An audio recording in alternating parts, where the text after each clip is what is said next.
Welcome to the live China EVs and More podcast. In the next hour or so, my co-host, Lei Xing, at Beijing, Lei Xing and I will go over the week's most important and interesting news coming out of the global EV, AV, and mobility sectors. What Lei and I discussed today is based on our opinions and should not be taken as investment advice. For those that are new to the show, welcome. To our loyal listeners and viewers, welcome back. We ask that you smash that subscribe button and like button so you don't miss anything from us in the future. Also, I am confident that Lei and I are two of the best in the world at doing this. So help us get the word out about this show to others. My name is Tu Li. I'm the managing director at Auto Insights, the global management consultancy that helps organizations bring innovative and tech-focused products and services to the transportation and mobility sectors. I read a free weekly newsletter that we pull many of our discussion topics from. You can sign up for it at sinoautoinsights.com, sinoautoinsights.substack.com, which of course I encourage you all to do. Lei, a jet-lagged Lei, can you please introduce yourself? Yes, so I am in a semi-jet-lagged state. So if I say anything stupid or weird, please let me know. This is your co-host, Lei Xing, former chief editor of China Auto Review, and this is episode number 190.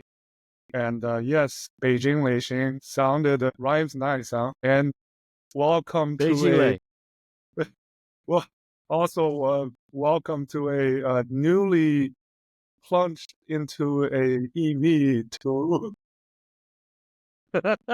I'm sure we'll yes. talk about your ownership experience often on the show, but we missed last week due to Thanksgiving, and we heard about the November sales. There's a few developments in several big global automakers, the kind of the state they're in, jet lag state maybe also. What do you want to talk Let's about? Let's call that the China funk. The China jet lag, huh? The China funk. Yeah, the China funk. Yeah, so let's start with November sales. Let's go over the numbers really quick. Up and away. One for most, I guess. And actually, I think I posted something about a Tesla Model Y DD experience on X, and I think it's Tesla, as much as we've dunked on Tesla, I think they had a record high domestic sale, monthly high, historical month in November. So, after all these Model Y killers coming at it, it's one of the ones that remain resilient, and which also, given the recent additional 10,000 RMB discount, we know that it's setting up for the new Model Y that's coming sooner than people would think. And that's Tesla's counterattack. The new one, plus the existing, whatever's remaining on the discount side of it, the incentive side of it. And I think that stood out. I mean, everybody else, sure. BYD, Li Motor, Li Auto, they're where they are. So, So just reminder that it was the second month BYD has gone over 500,000 units in a single month. And let's refresh people's memories, Lei. There's a cash for clunkers deal right now that's really helping the entire sector. Can you remind people what that cash for clunkers deal is? So there's two things. There's the scrap incentive, and there's also the trade-in incentive. So if you scrap your existing older emissions vehicle for a purchase of an NEV or an ICEV, you get certain discount. It's higher for the NEVs at 20,000 RMB. 15,000 for ICE EV with the internal combustion engine vehicle. So the numbers that I've seen is that 2 million on both the scrap incentive and the trading incentive applications have been submitted. So that's 4 million vehicles right there. They haven't completely translated to sales yet, but we know that customers are using these to the full advantage, and the OEMs The other thing that are depending on these. the other thing that I think is important to note, Lei, is that we're looking at likely a 26 million unit sales market in China this year. And regarding Tesla, when you say new Model Y, their new definition is a lot different than most other OEMs new. We would almost look at it like a minor refresh. Front fascia, rear fascia, some interior changes, but normally in a traditional sense, an OEM does small refreshes or minor refreshes every year, every 18 months, every 24 months. And then every third, fourth, or fifth year, they'll go big. Some companies wait 6, 7 years before they do a major refresh. And if we look at this from an operations standpoint, we're talking year to year, there might be 200 or 300 parts changing, 400 parts changing on a car. On a major refresh, we're looking at thousands of parts. And so Tesla's new just because, number one, a lot of their refresh has probably to do with software and hardware on the technology side. And then the physical and invisible changes are still fairly minimal. Is that going to be different this time around with the Model Y? Because they're so dependent on the Model Y, not only for the United States, but for China, in order to really be able to keep this leadership position, that I'm afraid if they don't make some major changes or upgrades to the Model Y, it might flop, or it might not give them the bump in sales that they're looking for. So to be clear, Tesla in the Chinese market is in fact, a Model Y market. That Model Y predominantly or accounts for, I don't know, domestic sales, a significant portion of the domestic sales of Teslas in China. And you mentioned something about how long that continues. This driver that was driving on the DD, I mean, he said something that it happened in the ICE age when the Chinese consumers, when they first started buying vehicles and the foreign brands were the dominant force, the consumers would say, okay, I trust this international brand. Now that's no longer the case. And so for Tesla, this driver, he said, no, I trust Tesla as a established EV brand more than some of the Chinese brands. So the question is, when does that end? When does that trust end, right? Where it gets killed, if ever. Same thing what happened with the jet lag or the funk that for most of the foreign legacies are facing. So I think that's something I thought was still haven't gotten over that yet. But I mean, these whole bunch of brands are combining to push the envelope, right, a little bit. And when does Tesla break? We haven't reached that point yet, but it's I think it's something to watch. So I'm going to maybe make an amendment to what you're saying. I don't think that there's a loss of trust. I think there's more of other players that are building trust. So I don't know if that ever happens, Lei, but for so long in the United States, Tesla has really been the only player with a viable product in the market. In China, that's not the case. And to add to your point about China being a Model Y, China is a crossover SUV country.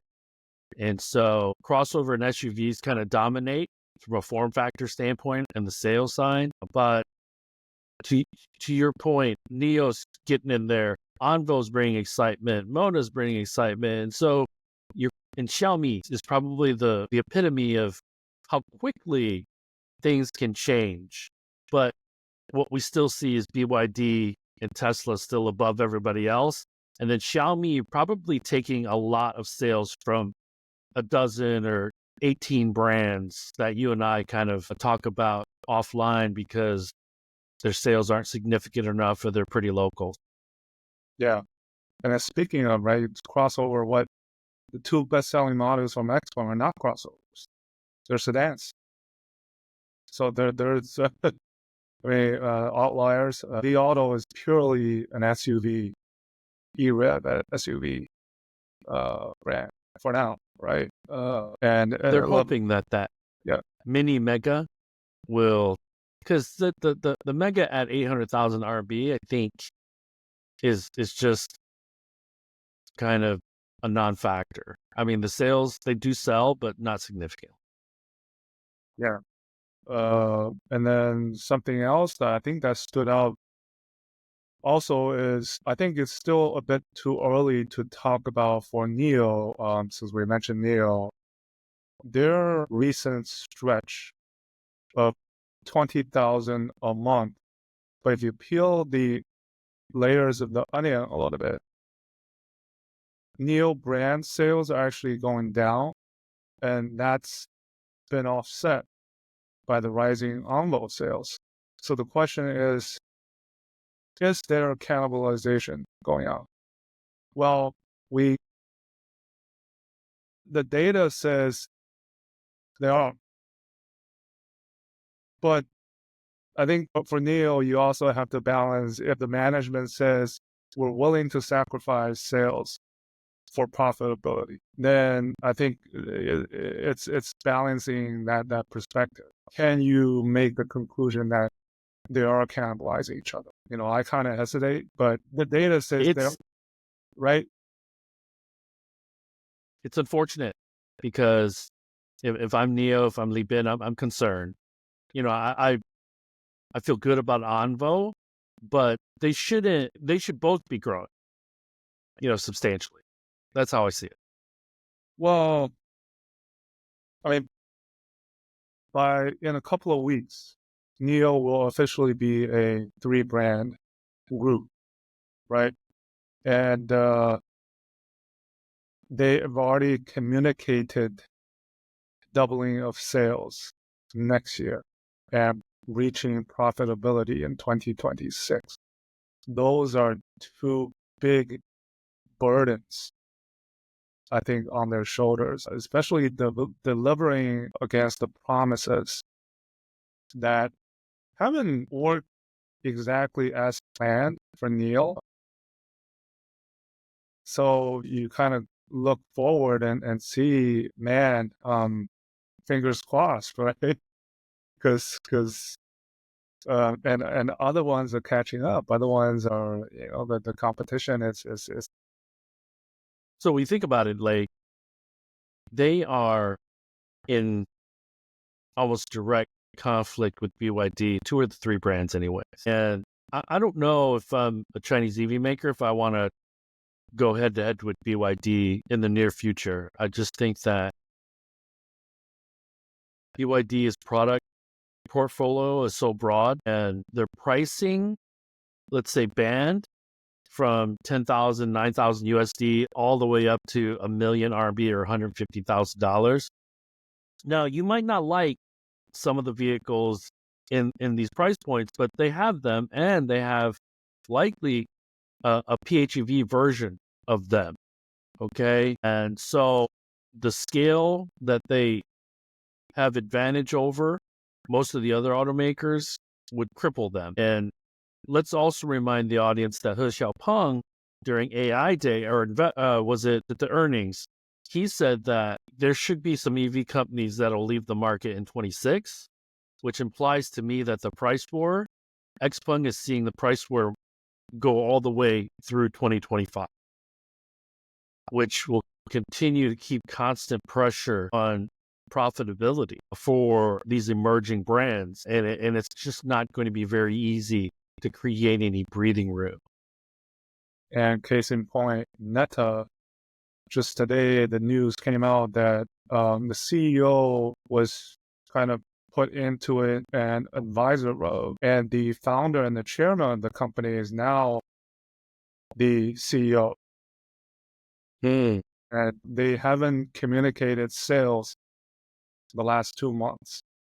And they seem to be becoming the next highways, kind of focusing a little bit on international markets. Foreign markets, right? And this, I think we will see more of these next year, because I think the big difference lay between an iWays and a Neta is iWays is more European focused, Neta is more Southeast Asia focused.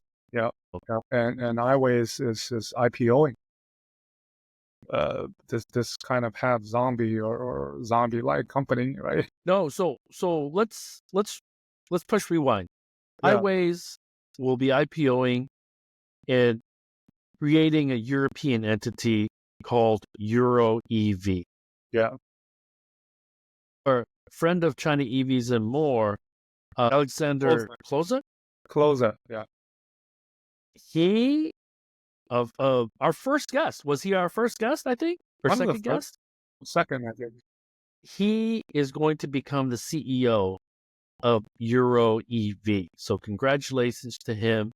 But that doesn't take them out of the woods. And to me, it's not a real change in entity. It's still a Chinese EV company, but it's a veneer that maybe they're hoping will help them a bit more in some of the non-European markets. But iWays has a huge hill to climb. The turbulence from the Trump administration, the incoming Trump administration, is really, really, let's say, altering attitudes and likely strategies in 25 and 26 for a lot of these EV companies that you and I track. Yeah. And then, so basically this year, I mean, the numbers it's pretty much what's going to happen. We can look a little bit forward to 2025, and some of the targets that have been communicated are pretty eye-opening. So BYD, the one number I've seen, 5.5 million in 2025. They are already, the first 10 months of this year, they are the number 5 brand globally. Number 5 brand. Outselling Ford. Yeah. Just behind Volkswagen, Toyota, I think 2 others. I forget. Li Auto, 700,000 units. They will do 500,000 this year. Lead Motor, they want to double to 500,000 in 2025. They already did 250,000 in the first 11 months, which is their annual target. Xpeng, you can... And remember, let me stop you there, Lei. Leap Motor and Xpeng, you just mentioned, they're going to have a secondary revenue stream from licensing, in Leap Motor's case, to Stellantis, Xpeng to Volkswagen. So there's going to be some good news for them on other dimensions outside of vehicle sales. So please continue. Yeah, and then Xiaomi, the prospects of even tripling sales. Okay, I just saw that 360,000 units could be something, but their capacity will not allow them to do that. Their current capacity is 250,000 units. But their second plant is supposed to come online toward the middle of next year. How does that help? I don't know, but these numbers are from these, at least the strong players, leaders, are pretty ambitious. And then they're not all going to be achieved. No. So let's not assume that they're all going to hit these numbers. NIO's doubling sales. And then, in November, the rest of these other brands, quite a few of them also set records. But we know if September and October is the golden and the silver, then this year, I don't know, November will be the platinum and December the titanium. Because we know December is going to be all-time highs. It could be. I don't know, man. Because BYD could get to yeah. 700,000 units in December, no? 600, 700,000, 650? I don't know. Well, 500,000 a month for 3 months, straight months. Well, one week shortened month. Yeah. They got to 500,000 in Yeah. October. And, speaking like, just a little bit perspective, right? 500,000, so a Q4 of 1.5 million is more than what China sold in all of 2020. NEVs, just 4 years ago. They didn't get to 1.5 million until 21. 3.5, 22, 6.5, 23. No. So late by 1 year. Yeah. I'm late by 1 year. Just phenomenal. The kind of the numbers that was. Yeah. And so, BYD, all right, man, let's move on. No, just one more thing on BYD. I think also recently mentioned that they're right now public enemy number one because of their recent letter that was sent to a supplier, the 10%, requiring the supplier to cut 10% cost. That was in the kind of the industry debate over the last few days. And, it wasn't, I guess the media or it wasn't taken that well. The way that I think that letter was revealed, the tone of that letter toward the supplier, and then that supplier actually replied back saying, "We're not going to do it. We can't do it. It's not." I think it goes to the point of being ethical or not. Taking out their rights bowl. Yeah. So I think that was something that's I think bad publicity for BYD a little bit. And that's the thing that when you're on top, you have the bullseye, right? And let me stop you there, Lei. Can you explain to people what we're referring to as the rice bowl? Well, you're talking about the 铁饭碗, right? Or the Sure. iron bowl. Maybe yes. You're referring to the iron bowl, right? It's the livelihood. Iron bowl. So yeah, it's the livelihood of a company or individual, and right, expectation that you work for this company all your life, right? And so I think it's dogging BYD a little bit from the publicity standpoint. And let me add to that with my sourcing perspective. These letters aren't unusual. Normally, when everybody does it, a new fiscal, yes, exactly. When a new fiscal year starts or a new contract starts for a component or a part, there will normally be a cost down curve, meaning that if I pay $5 for a part in 6 months, I get a 5% break. In 10 months, I get another 5% break or 2% break or 3% break. These suppliers normally don't get the advantage of, because remember, what they're trying to do is recruit their capital costs for the new component, the tooling costs and things like that. And then they start making money.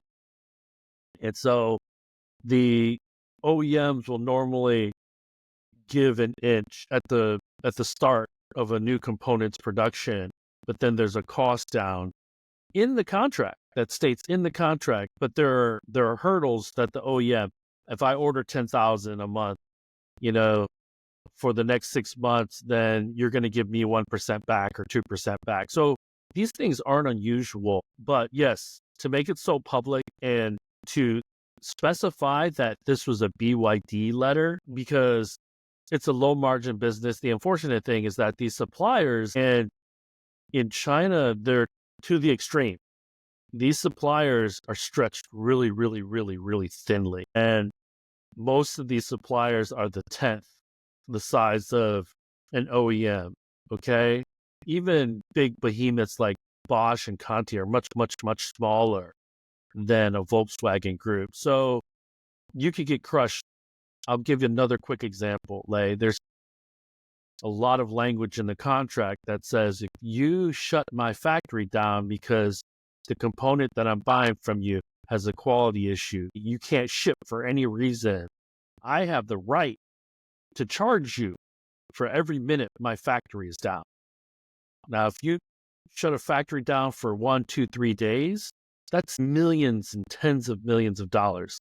And if they really, really wanted to charge these suppliers that money, these suppliers would instantly go out of business. And so these are the kind of this is the kind of pressure that suppliers are under constantly from OEMs. And could you imagine, Lei, because we're going to segue to a discussion about GM in China and Stellantis's new move. So what are your thoughts on this $5 billion reconciliation that GM is making for the China market? Well, it shines a light onto the kind of the tough environment they're in and what they need to do to be profitable. And the interesting thing is, we've just recently saw this has to do with the Chinese partner SAIC Motor. And recently, Volkswagen just extended the joint venture of SAIC Volkswagen by 10 years, right? And the Shanghai GM joint venture, the current contract ends in 2027, roughly 2 years away. And we have not seen that willingness or, to extend it, or we don't see that dynamics. But obviously, Volkswagen is much more, they have more skin in the game in the Chinese market. It's kind of a contrast, but it just shows you. And Volkswagen, right? They've already communicated they're selling the Xinjiang plant. So Stop there. It's not just that Volkswagen has more to lose in the China market. It's also because the European market for them is not going great. GM is actually doing pretty well in the United States. So yeah, big differences there. Yeah. But just, I mean, from a volume and from a market perspective, right? We look at these vehicles that the GM brands are putting out onto the market these days.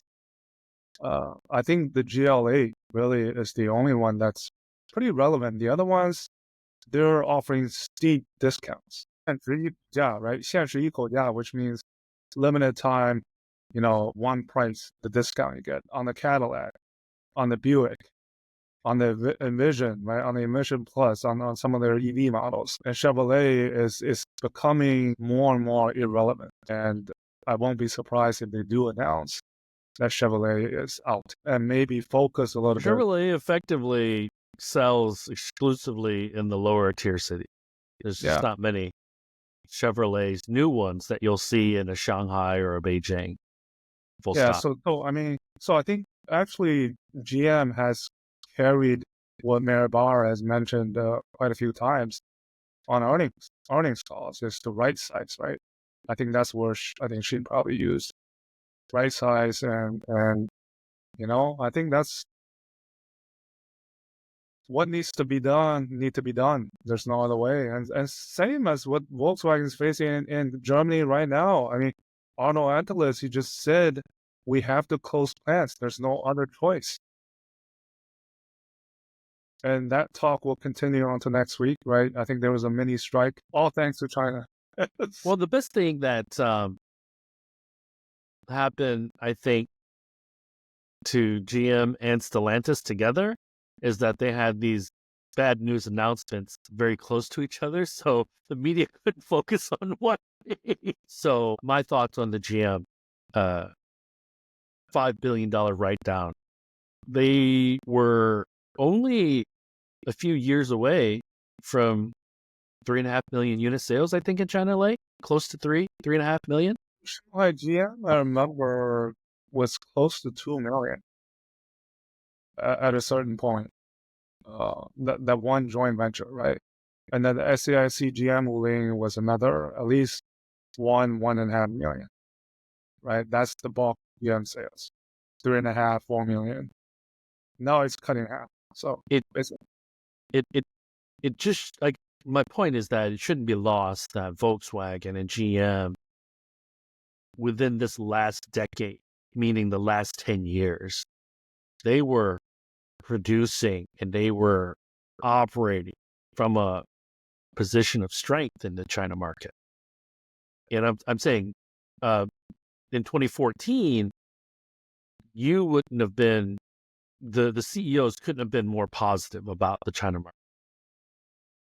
And it goes to show, even with COVID almost erasing 2 years, that the China market is lightning fast. And now we're looking at, I don't know if GM could get, and the other thing that's really important is that China is an export market for General Motors.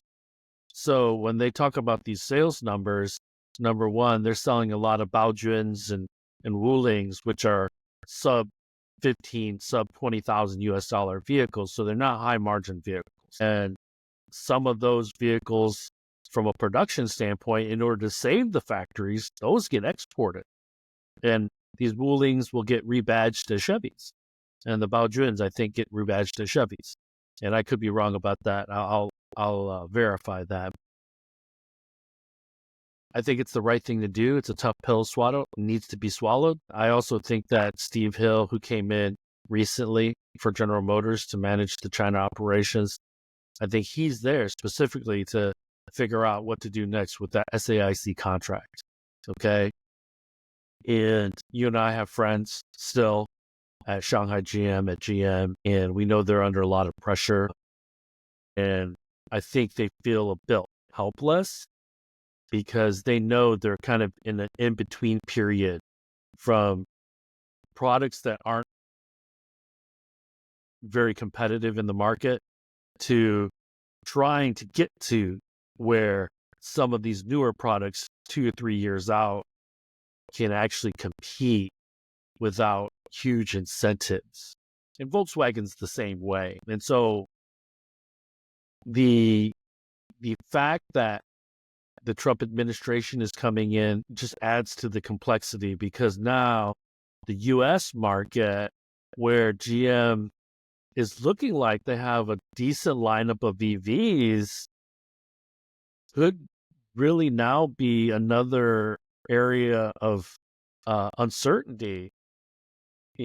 That's going to be likely, actually, because the $7,500 incentive is likely going to go away. A lot of the tax breaks for these battery factories that GM has partnered with LG, they might go away. And so I guess because I'm so close to GM, and you know this, Lei, I'm still very fearful. And I think what that $5 billion write down, all that says is it just quantifies how dire their situation is, because you and I have talked about it forever. And so you and I, being Americans, we just track the US companies a little bit closer, and then luckily, because we were in Beijing, we also track the European companies closely because we talked to those guys when we were living there on a daily basis. And so it's just a challenging time for the legacies. And I hope that they can make the tough decisions like they're trying to do now. Okay. And I hope it's not too late. So let's also move over to Stellantis. So what do you think? Let me ask you this. You're Russell Reynolds. You're a recruitment firm. No, you're Stellantis. And you contact one of the high level McKinsey type recruitment firms. I need a new CEO. These are the characteristics. And specifically, I want this CEO to have a focus on the China market. What does the CEO, what experience and what knowledge does the CEO need, man? I'm throwing this out there to you. It's a tough question. If it was up to me, I would have recruited Jose Munoz from Hyundai. But he's now the global CEO of Hyundai. So I thought he would have been a kind of interesting person because he has a China experience.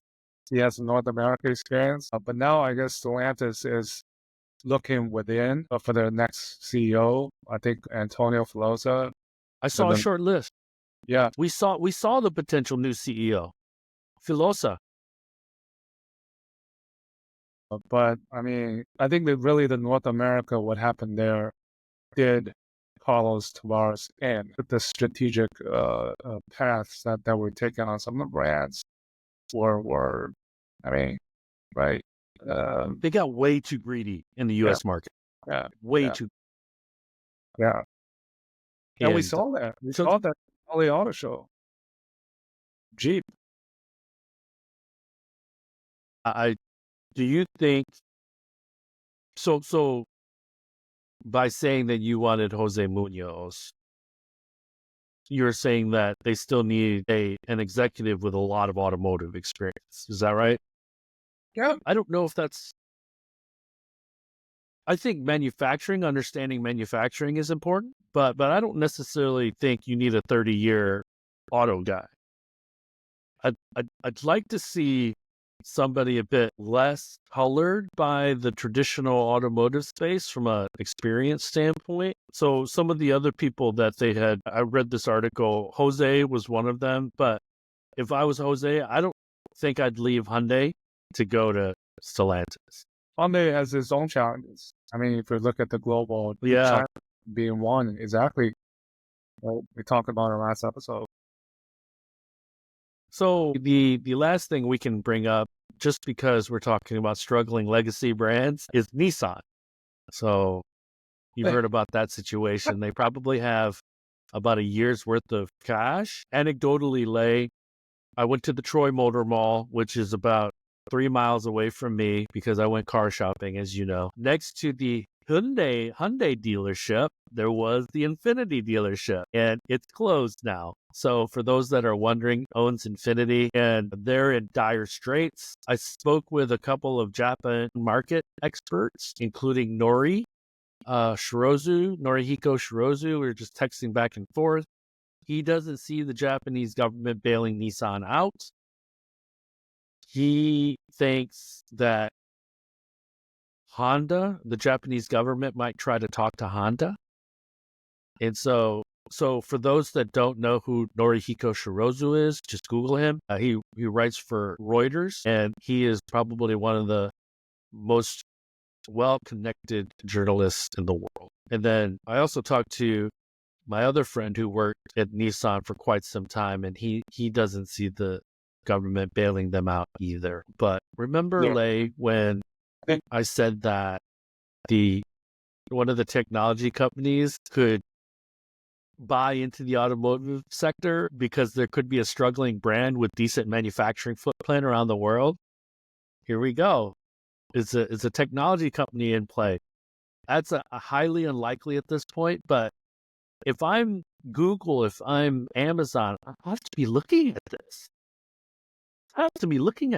So, interesting. So the Nissan CEO, current CEO, what's his name? Makoto, if I get his name correct. He was the former chairman of Nissan China, or I think right before the pandemic. Right around the Gong saga days, I think he was pushed up to be the global CEO, right?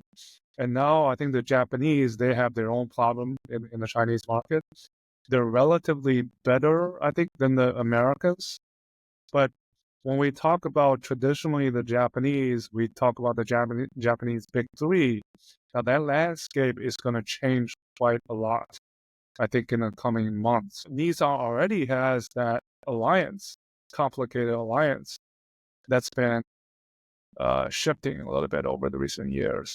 And now with Honda in the picture and Toyota, really the big one, it's no longer kind of the big three, maybe 2.5.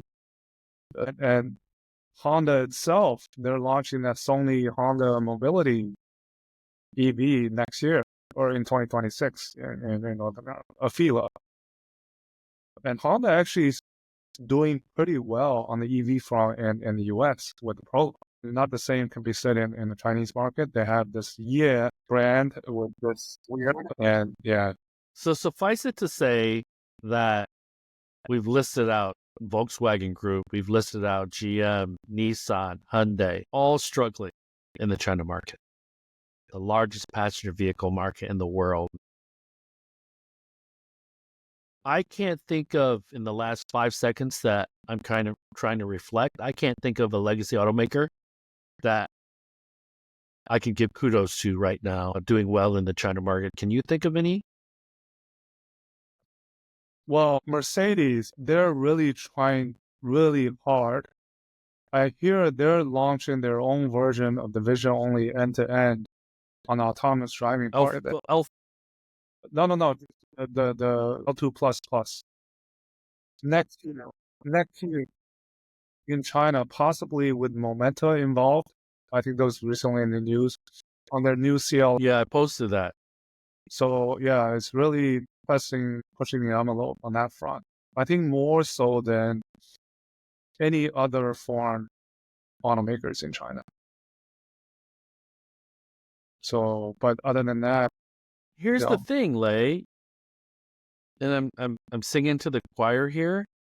Level 2 plus is an opening bid. That's a qualifier. It's not something that makes your vehicle or your product stand out in the China market. Well, you have to do it. Right? You're just playing catch up. You're just playing catch up. Yeah. And so with Tesla, the version 13.2 is you press that button on the screen, then supposedly it's a parking space to parking space NOA, which is quite a few of the smart EV brands in China is pushing out by the end of this year. But Tesla is in China nowhere close to be offering that type of capability. Well, they haven't been approved. Right. So that's another thing to watch next year is when does that approval come, if at all? And will there be any restrictions? Right. And couple things really quickly. I talked about in detail one of the stories that I'd heard about GAC FCA in my newsletter when GAC had heard that Tavares got hired to run the new company Stellantis. So if you're interested in reading that story, jump on the newsletter. Uber, WeRide announced a partnership and they're launching vehicles in the UAE. I think that's notable, and I think it's the largest in the world. I think the fleets, global taxi fleets, I believe. Yeah. And our friend Jia Wei posted in CNAV Post. I tried to stand it up because I think it's actually a pretty important announcement that won't resonate for several years, but it's an important because it's a Chinese company and a U.S. company working together in outside of the U.S. and outside of China. So Uber is really leaning into a lot of that stuff. And I think they feel the need to do that because Waymo has been the news a lot lately. You and I got to ride in that Waymo. We were both pretty impressed. And they're going to be launching in Miami. Waymo is going to be launching in Miami. So I think that's another important note. Any last things that you wanted to bring up?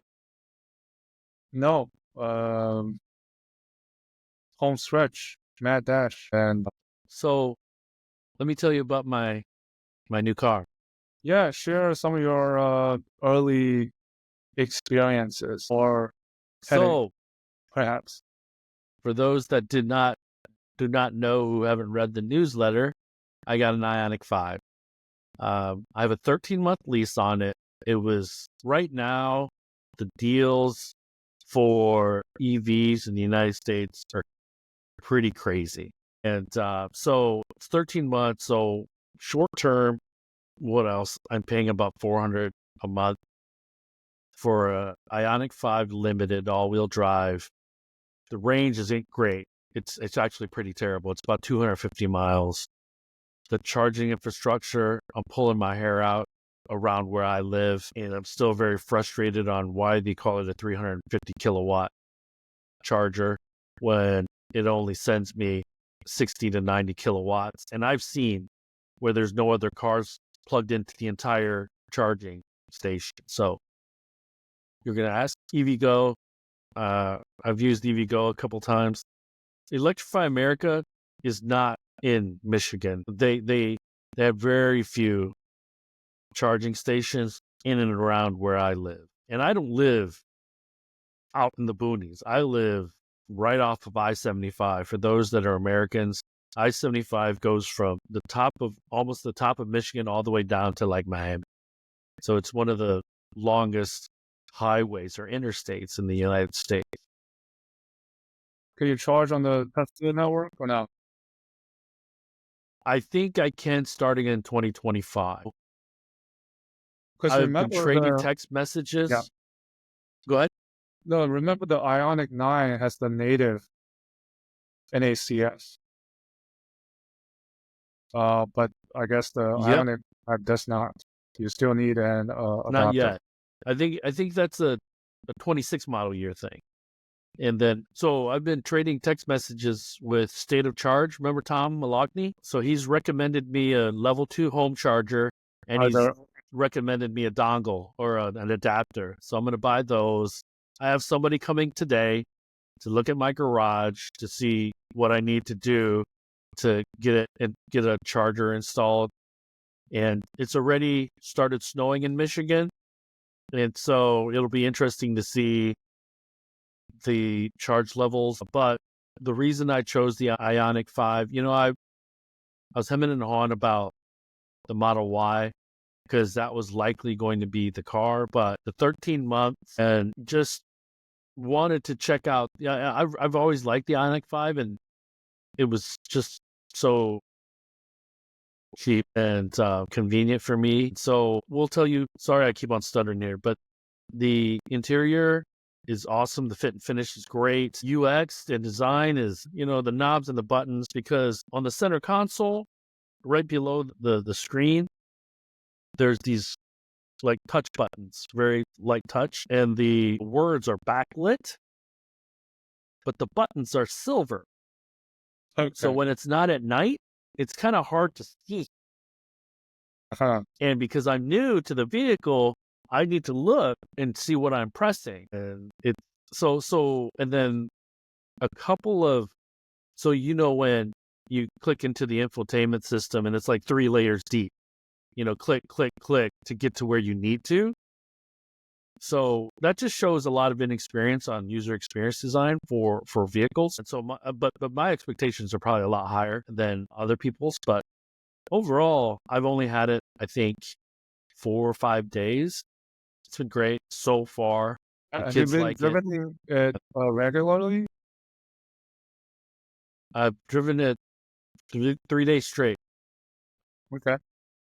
And so on experiencing, the home charger will make my life much, much, much simpler. So, well, that's the way to do it in America. Because I mean, a lot of people own their own homes, and right, why not? You have your own gas station. The one thing, the last thing that I'll talk about is that the state of California is looking to restart their subsidy program or tax incentive program for EV purchase in case the Trump administration cancels the $7,500 rebate. And one notable exception, or one notable wrinkle or to the new policy would be vehicles would be excluded from that subsidy. And so I'd written on LinkedIn that if I were a legacy automaker, I would send so many lobbyists to Sacramento to push Gavin Newsom to make that happen.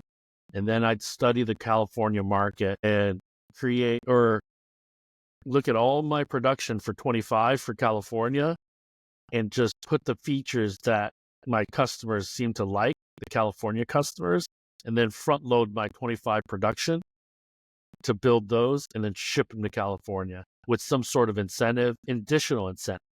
so I could steal market share from Tesla in 25. So, What man, it's an interesting time as always. California are down a little bit, if I remember correctly. I mean, the market share is falling slightly, right? In the entire U.S. Yeah, it's Hyundai, so Kia. California is a Tesla and a Hyundai BEV country or state. So because the Hyundai dealership that I got the Ioniq 5 from, they're like a top 15 dealership, and the sales guy told me that Texas and California have most of the largest Hyundai dealerships. So hey man, I know. Okay, when's the first 300-mile road trip in the Ioniq 5? So that was a quick question. Well, Mike, man, I don't even know if that's possible. We should So do. I think I'd have to buy a 27 or 28 Ioniq 5, not the current 25 I have, or 24 that I have. Yeah. Oh, man. Great question, though. Well, But I was saying, when do we get to do the same trip, similar to Beijing, Shanghai, without Beijing, Shenzhen, without any issues? When we do so, in the U.S., right? and what car? So you and I should figure that out and try to maybe in March, April, where, well, you and I will be still have kids in school, but maybe summertime we can figure that out. Yeah. Because I'd like to do an American trip with you, Lei. So Yeah. And dude, I know you're jet lagged, so actually, let's. been earlier in the evening. I mean, I had to take a nap because I've been running around like yesterday and today, pretty much taking care of paperwork. Okay, Once you cool, rest man. down, it hits you. The jet lag hits you. But you can't. I say this is my fourth time coming back this year. And every time that you and I mean, I think I can speak for you as well. There seems to be something new to be learned about the market. And I mean, for as long as we have observed the market and what we're doing, you think you're an expert. You're not, right? I think you're grounded, and the opportunity to kind of be back and see things. There's always something new that you learn. So I think I just want to, put that out, that I don't want to use, I don't think we're experts. We're just enthusiasts. And with our past experience, I think looking at the market, what's happening going into 2025, this bloodbath, right? What's causing the actions being taken, what we talked about on this episode, is the result of that bloodbath. And not everything has even really shaken out yet. We'll still see a lot of that shakeout happen in 25 with so early prediction. 2025 is the year of the PHEV and the E-RIP. So yeah, and I will toot our own horn for 30 seconds if you let me. I think first, anytime, and this has to deal with geopolitics, this has to deal with the economy, this has to deal with everything. Any so-called, if they call themselves a China expert, run away. I think we're the closest that you could get to China automotive experts. Like you said, I don't call myself an expert. I call myself very knowledgeable, and I think you're very knowledgeable. But I just don't trust people that generally call themselves China experts, because first of all, I need to look at their passport stamps. And then second of all, it's like, okay, where are you getting this information from if you're not actually on the ground? And that's the benefit of being on the ground. Do you even have a WeChat account, a Chinese WeChat account, or do you have an American, or, a Western WeChat account? Because even that matters, right? So anyways, man, I'm jumping on my soapbox. And something new, one last thing that I didn't know I could do was using my bank app to take out cash at an ATM. Mm-hmm. I didn't know because I didn't have Your the card. what app? Your Cards. bank app? Yeah. You just scan the ATM, the code on the ATM, and you can take out cash without the physical card. You're Chinese or you're Western? My Chinese. Okay, okay. Well, that makes sense. Maybe that has been going on, but you never use cash. I had to use cash, so that Well, was for a what? What did you use? Now it's for the notarial service. Yeah, it needed to be either cash or card. 没有微信付 No, not in this embassy that I went to today. Man. Oh my God, that is crazy. That is crazy. So you had to have a cash. Yeah. Yeah, I That totally makes sense. forget. And then leave, but I mean, I digress. So there's this, I will also mention this, the highest denomination in China is 100 RMB. And so that's effectively like a $16 bill. That's the highest denomination. In the United States is 100. And I was told early on when I moved to China that they didn't want high denominations because it would be easier to move physical money in bags. Wow. And so it's becoming less valuable, right? Because with the depreciation of the RMB in recent days and weeks, it's going to go down even further. So part of and I'll make this comment and then we can close out, which has really created a lot of scrutiny from the countries because when the RMB is devalued, exports from China are cheaper.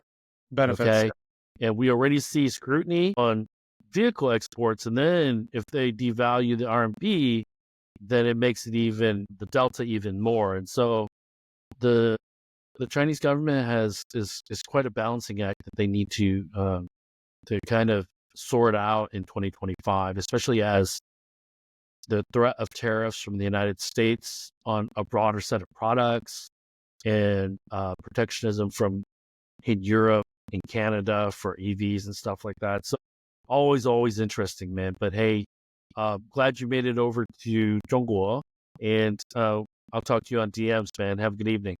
Good morning, good afternoon, good evening, everyone. We will talk with you next week. Same here. Bye-bye.